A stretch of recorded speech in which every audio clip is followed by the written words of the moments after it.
Muy buenas noches, comunidad. Es un gusto poder llegar de nueva cuenta hasta los oídos de la mejor comunidad de todo el mundo, la del podcast en español más escuchado del planeta, la comunidad Relatos de la Noche. Recuerden como siempre que estas historias están seleccionadas para llevarlos al límite de su escepticismo.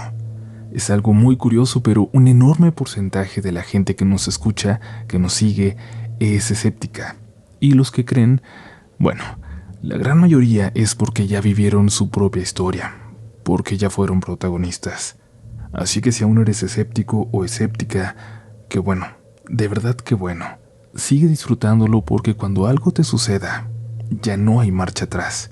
Mucha gente incluso no puede volver a escuchar un programa como este. Te invitamos a apagar la luz si puedes hacerlo. Si vas en el transporte público o en tu auto, intenta por un momento dejarte llevar y sumergirte en este mundo de lo sobrenatural, en el mundo de relatos de la noche. Comenzamos.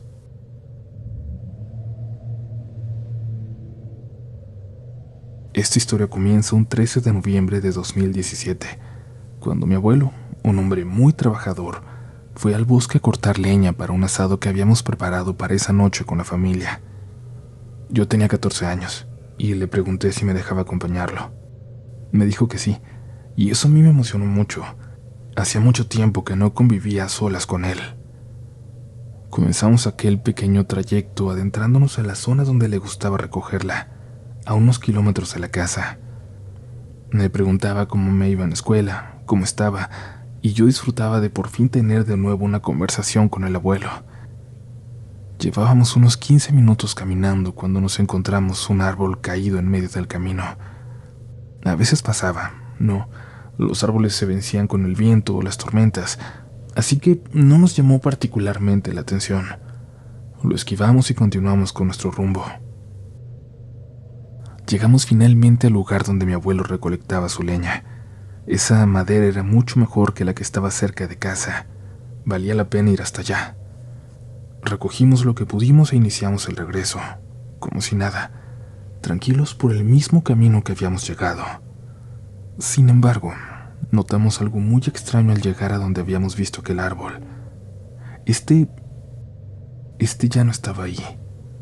O más bien, ahí estaba, pero hecho cenizas, consumido por completo.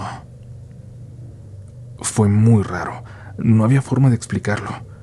¿Cómo un árbol desaparecería consumiéndose por completo en menos de 20 minutos? Cuando pasamos por primera vez, ni siquiera había señales de que se fuera a prender. Quise buscar algo de tranquilidad en el abuelo, pero al verlo, noté que él estaba muy asustado. Estaba totalmente pálido y apenas podía hablar. Le pregunté qué pasaba, pero no quiso decirme nada. Nada más me dijo que había que apurarnos, y se salió del camino para no pasar por las cenizas. Empezamos a andar entre los árboles. No me parecía la mejor de las ideas, pero decidí confiar en él. Íbamos a tardar mucho más de 15 minutos yendo por ahí.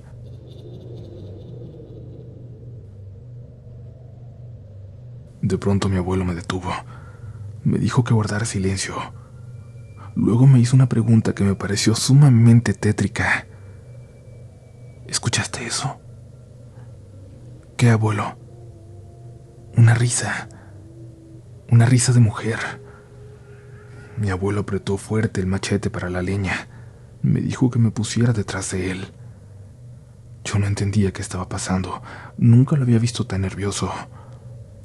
Pensé que quizás eran sus ideas, que quizás era la imaginación de una persona mayor, pero...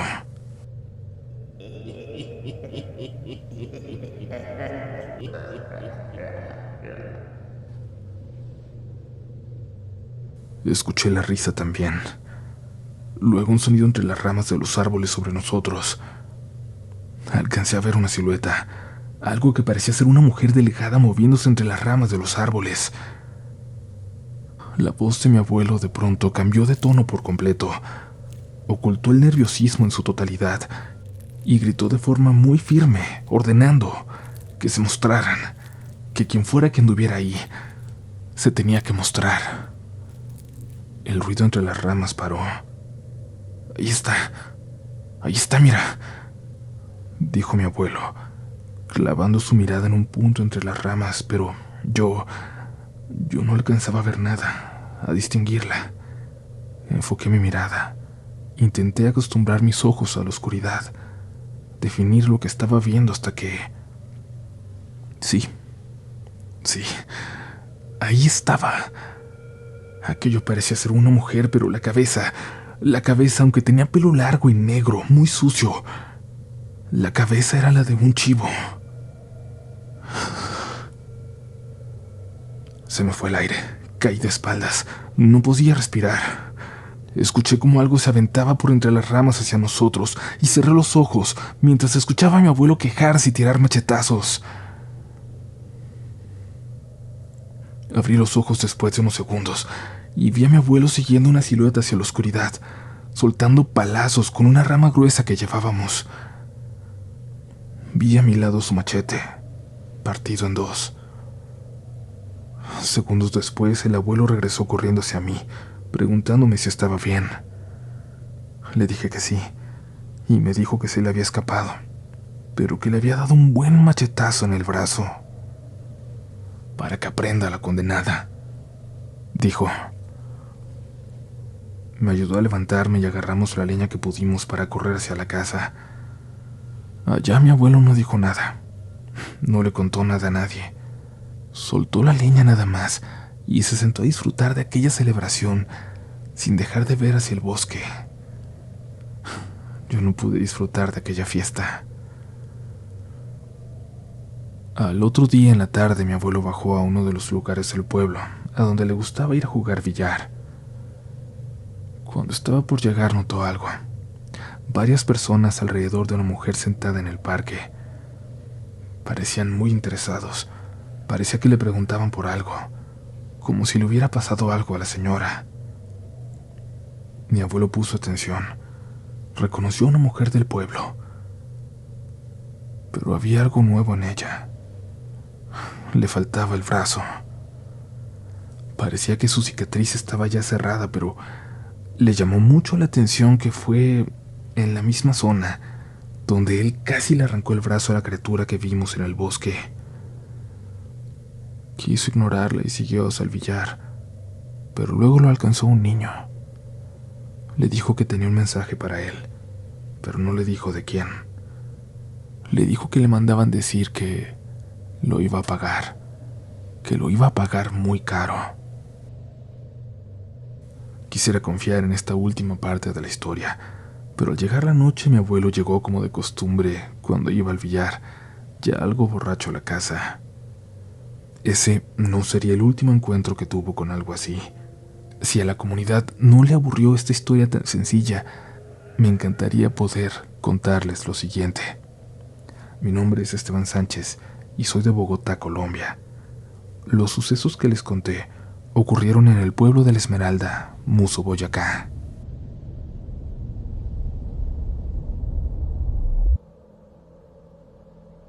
Hace muy poco que descubrí este podcast y me enganché tanto que me he estado poniendo al día con los episodios. Las historias de la comunidad me han hecho revivir eventos de mi pasado que, por alguna u otra razón, ya no tenía tan presentes. Desde que nací he estado en contacto con lo paranormal. Todos en mi familia materna, si les soy sincera, se dedican a la brujería. Es por eso que mi abuela me dice que es un don que llevo en la sangre. Ella me cuenta que cuando mi mamá estaba embarazada, le leyeron las cartas. Sus guías espirituales le indicaron que yo iba a ser un ser de luz, como ella me llama. Unos días antes de que yo naciera, mi abuela escuchó unas voces en los pasillos. Dice que parecía que eran personas celebrando. Cuando salió a ver qué pasaba, no había nadie más en la casa. El ruido se había detenido en seco. Cuando yo tenía aproximadamente 3 meses de nacida, mi madre veía a una mujer sentada a los pies de mi cama. Ella solo se dedicaba a mirarme. Mi abuela, preocupada, volvió a leerle las cartas. Al parecer, esta mujer que veía era un espíritu protector. Ya unos años más tarde, yo también comencé a ver cosas. Recuerdo que veía a una mujer de cabello castaño recogido en un moño abajo. Ella siempre llevaba un camisón color crema. Yo solía verla durante las noches. Varias veces me acerqué a mi abuela para contarle lo que estaba viviendo, lo que veía. Ella me pidió que le describiera el físico de esta mujer. Mi abuela me mostró una fotografía que coincidía con la descripción que yo le había dado. Definitivamente era la misma persona. Luego me contó que era su abuela, es decir, mi tatarabuela.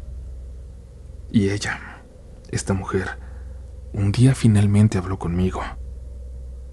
Me dio malas noticias para mi familia. No recuerdo sus palabras exactas, pero estaba anunciando muerte y tristeza. Y sí, unos meses después falleció mi tío abuelo. Y al poco tiempo soñé que mi mamá también fallecía. En mi sueño estaba nevando. Mi madre estaba acostada en una cama. Supe que estaba enferma de cáncer porque su cabello comenzó a desprenderse. Había adelgazado muchísimo. Su piel estaba completamente pegada a los huesos. Mi madre me pidió que me acercara más a ella. Voy a tener que irme, me dijo. Estoy muy enferma. Te amo, mi niña. Después de ese momento solo pude ver la nieve caer en mi sueño. Yo sabía que ahí en mi sueño ella tenía cáncer, a pesar de nunca haber escuchado el nombre de esta enfermedad. Unos días más tarde, escuché a mi mamá hablar con mi abuela. Cuando me vieron, se quedaron calladas porque era una plática de adultos. Yo había alcanzado a escuchar que mencionaban una enfermedad. Así que me acerqué y directamente le pregunté a mi mamá si tenía cáncer. Ella miró a mi abuela muy desconcertada. Se quedó callada y negó con la cabeza. Me pidió que mejor fuera al patio a jugar con nuestros perros y yo le hice caso. Pasaron varios meses desde ese día en que mi madre me negó su enfermedad. Unos días antes de su cumpleaños, ella se rapó la cabeza. Me enseñó a hacerle una trenza y un moño con una tela de una pañoleta. Yo tenía 6 años. No sabía exactamente qué era el cáncer, pero estaba segura de que para ese momento mi mamá ya estaba enferma. Después de que cumplí 7 años, empecé a escuchar voces que me atormentaban todos los días. Mis calificaciones bajaron. Faltaba mucho a la escuela porque teníamos que ir al hospital todos los días, y las voces no me dejaban concentrarme en mis estudios. También empecé a ver cosas que, al parecer, no eran reales, como animales y personas que nadie más podía ver. Ni siquiera mi abuela podía verlas. Y ella me dijo que tal vez eran espíritus, y que solo yo era suficientemente sensible para verlos. Mi mamá murió en noviembre de ese año. Desafortunadamente yo había tenido razón. Todo lo que vi en mis sueños se convirtió eventualmente en realidad. Un día antes de que muriera, nevó. Se despidió de mí con las mismas palabras que en mi sueño. El día de hoy tengo 15 años. Cumplo 16 en unos meses. Me siguen acompañando las mismas voces que escuchaba desde antes de la muerte de mi mamá. Cada vez es más difícil ignorarlas. Esas voces comienzan a atormentarme en los momentos donde estoy más vulnerable. Simplemente no paran. Nunca se detienen. Desde hace unos años decidí dejar de negarme y acepté mi naturaleza. Comencé a estudiar sobre brujería. También he estado leyendo sobre demonología, que me atrae mucho. Decidí que ese sería mi camino. Para mí, esa es la luz de la que hablaban las cartas. Esa es mi luz. Y muchas gracias de verdad por escuchar esta historia.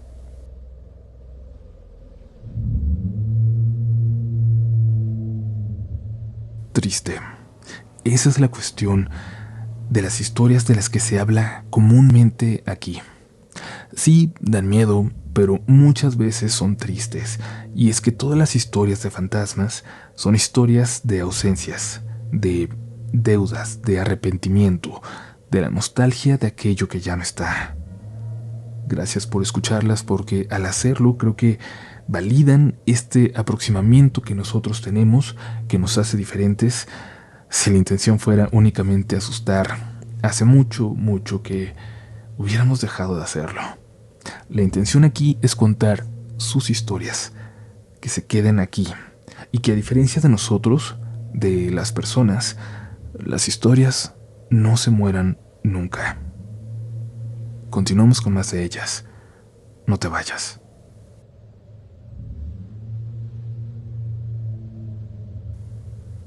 Hola Uriel, buenas noches.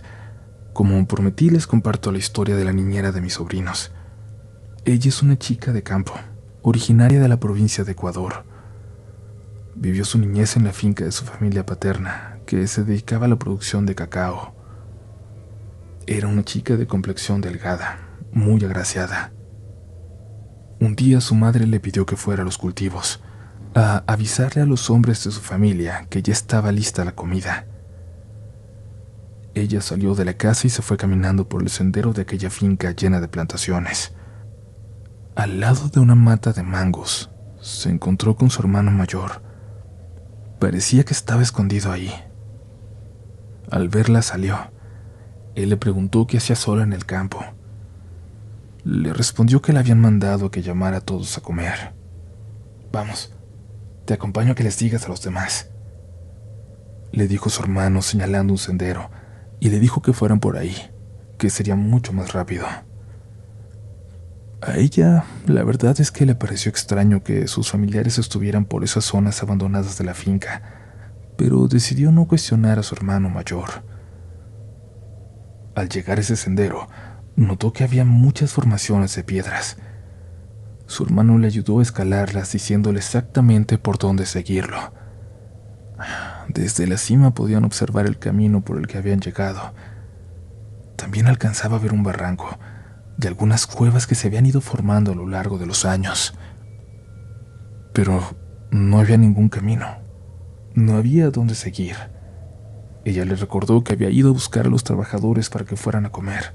Se estaba haciendo tarde y ella no quería que su mamá la regañara. «¿No quieres jugar mejor?», le preguntó su hermano para distraerla. «Ven, por favor, vamos a jugar un rato». Su hermano comenzó a actuar muy extraño. Empezó a saltar, a hacer piruetas. Ella nunca lo había visto así. Ni siquiera sabía que era capaz de hacer eso. Lo miraba incrédula.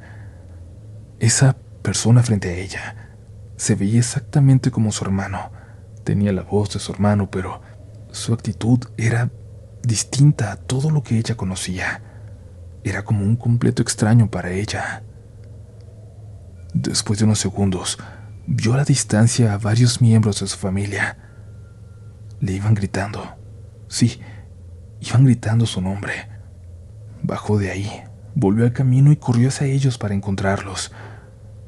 Entre la gente que le gritaba, de pronto, reconoció la voz de su hermano mayor. Sí, iba con ellos, y le preguntó qué andaba haciendo ahí. Estaba contigo. Tú me pediste que te acompañara. Te seguí». Su hermano la vio con incredulidad. Todos procedieron a regañarla. Al parecer, ella llevaba perdida más de 2 horas. La habían estado buscando por toda la finca.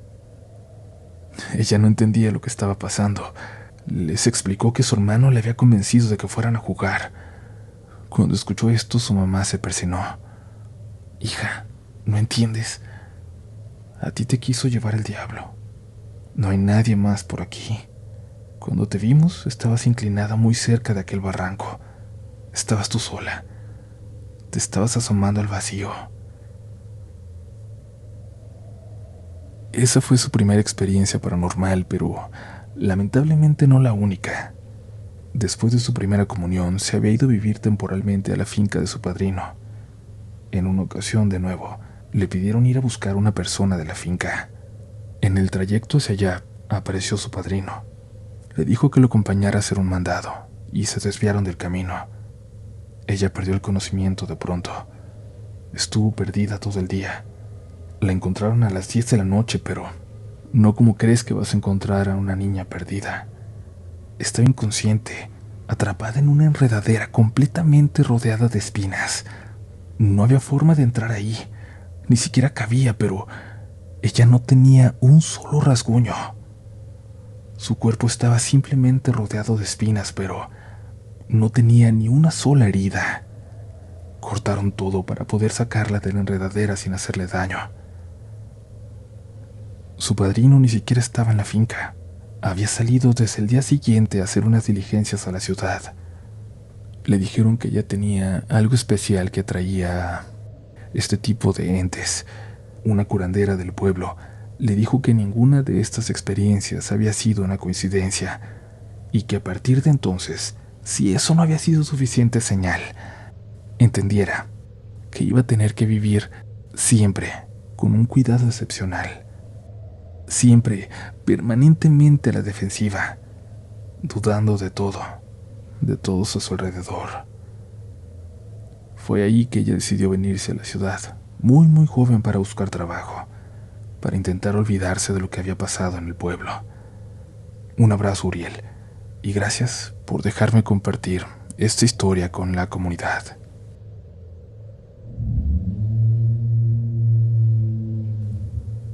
Haciendo una pausa más antes de pasar a la última historia, te recuerdo como disco rayado que puedes comprar mi libro Relatos de la Noche, un libro de cuentos de terror que gracias a ustedes en Amazon ha sido el más vendido de horror de ese noviembre. Muchas gracias de verdad. Nos animan mucho a escribir un segundo. Les dejo el enlace en la descripción por si alguien no lo ha comprado. Y ahora sí, hasta me apuré para no gastar tanto tiempo en esto, pero siempre lo quiero decir porque, en serio, más que un anuncio, es un agradecimiento a lo que este libro ha logrado conectar con ustedes. Continuamos con un relato más esta noche.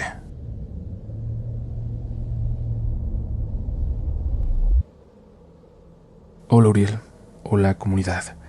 Mi nombre es Brenda Mercado. Hoy por fin, como mucha gente, después de un largo rato siguiendo el canal, tengo el tiempo suficiente para relatarte esta historia que le sucedió a mi papá 13 años atrás. Y bueno, para ello primero me gustaría brindar un poco de contexto. Soy de la ciudad de Durango, capital del estado del mismo nombre en México. Siempre hemos vivido aquí. Mi papá toda su vida fue trailero. Él vivió hasta sus 50 años. Hace ya 10 que murió. Era un hombre muy sencillo, valiente, trabajador, muy trabajador. Nos amaba por sobre todas las cosas y a mi mamá, bueno, yo creo que a mi mamá muchísimo más. Siempre que llegaba a casa de sus viajes, llegaba con un detalle para ella. Un recuerdo, flores, un peluche, cosas de enamorados, como si fueran novios. En los 17 años que lo tuve en mi vida, nunca lo escuché faltarle el respeto a mi mamá, y menos a nosotros. Siempre fue amoroso y comprensivo con todos. Normalmente cuando llegaba de viaje siempre permanecíamos en la casa, en familia. Pero en una ocasión, mi papá había llevado un viaje de carga de Sonora hasta Chihuahua. Fue, hizo su trabajo y entonces se dispuso a regresar con nosotros, a Durango. Pero cuando llegó, yo lo noté muy cansado y algo triste. Me parecía raro porque él era muy juguetón con nosotros, pero pensé que era normal, de vez en cuando, por lo cansado que es manejar por tantas horas, por días seguidos. Tal vez era entendible que a veces llegara a sentirse así. Lo extraño es que esa actitud la tuvo por varios días posteriores a su llegada. Seguía actuando muy raro. De hecho, llegué a pensar que tal vez él y mi mamá estaban teniendo problemas. Casi no se levantaba a cenar ni estaba con nosotros. Solo quería estar acostado, dormir. En algún momento me atreví a preguntarle si algo le pasaba, pero muy serio me respondió que no. Empecé a notar angustiada a mi mamá. El ambiente en la casa se volvió tenso, permanentemente tenso, hasta que el miércoles siguiente mi mamá y mi papá salieron sin nosotros. Eso fue raro también porque, aunque ya estábamos grandes, siempre que salían nos invitaban a nosotros. Esta vez mi mamá solo dijo que iban a salir, pero ni siquiera nos dijo a dónde. Yo empecé a pensar en lo peor, hasta que se iban a divorciar. Se fueron ese día por la tarde y regresaron a las 10 de la noche. Y el día siguiente hicieron lo mismo, y el siguiente otra vez. Después de algunos días vimos el cambio nuevamente, radical, en mi papá. De pronto volvió a ser normal, y me hizo inmensamente feliz verlo bien, verlo ser él de nueva cuenta. A la semana siguiente se fue de viaje y otra vez todo volvió a la normalidad. Después de eso pasó más o menos como un año, cuando le pregunté por fin a mi mamá por qué mi papá hacía tiempo se había comportado tan extraño. Mi mamá me contó lo siguiente. Ay, mija, a tu papá le pasan muchas cosas raras en la carretera, pero nunca me había contado algo como lo que le pasó aquella vez. Cuando venía de Chihuahua hacia Durango, venía sintiéndose muy cansado y con sueño. Pensó en llegar a descansar a algún lugar cerca de una gasolinera, por lo peligroso de las carreteras, y justo vio un paradero donde pensó en quedarse a dormir, unos 300 metros antes de una gasolinera. Cuando estaba estacionando el tráiler, vio una barda con muchas flores muy bonitas, de muchos colores, y como ya estaba oscureciendo, se bajó a cortar algunas para traerme un ramito. Dice que cortó un ramito de flores, las amarró con un lacito y las subió al tráiler poniéndolas en el tablero. Luego acomodó su camarote para intentar dormir, y entre dormido y despierto, empezó a escuchar como si hubiera mucha gente ahí, afuera, alrededor de su tráiler. Entre sueños él pensó que eran personas que estaban cortando también flores, porque habían muchas, porque eran muy bonitas, o que por alguna razón se habían parado también antes de llegar a esa misma gasolinera. Ignoró las voces, nomás cerró su camarote y se metió para dormir. A la mañana siguiente, muy temprano, se levantó para seguir su camino. Pero para la mala sorpresa de tu padre, cuando abrió el camarote, en el tablero no había flores, había un puño de tierra. Al bajarse del tráiler volteó a ver la barda para ver cómo estaban las flores, pero no había ninguna flor, ninguna barda, ni el rastro de que hubiera habido algo así. Lo único que había era un panteón sin barda, a donde se había metido sin querer un poco con el tráiler. Se quedó pasmado ahí por más de una hora. Cuando su cuerpo se recuperó y sintió que podía manejar, avanzó hasta la gasolinera que había visto la noche anterior, a 300 metros de él. Se bajó a preguntarles a los de la gas si ese panteón tenía mucho tiempo ahí. Uy, sí, jefe, pero cuidado, nunca se ande quedando ahí. Pasan cosas raras que han dejado hasta loca a la gente. Dice mi mamá que es por eso que cuando mi papá llegó a Durango lo hizo muy serio. Sus reacciones eran extrañas. De alguna forma, era como si no hubiera salido de aquel panteón. Cuando se estuvieron saliendo por las tarde-noches ellos solos, se iban a la iglesia.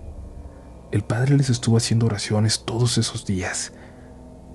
Gracias a eso, y solo a eso, mi papá pudo volver a la normalidad. Nunca supieron explicarle qué fue lo que le pasó. Pero bueno, muchas gracias, comunidad. Espero pronto compartirles más de lo que vivió mi padre al volante. Que pasen muy buenas noches.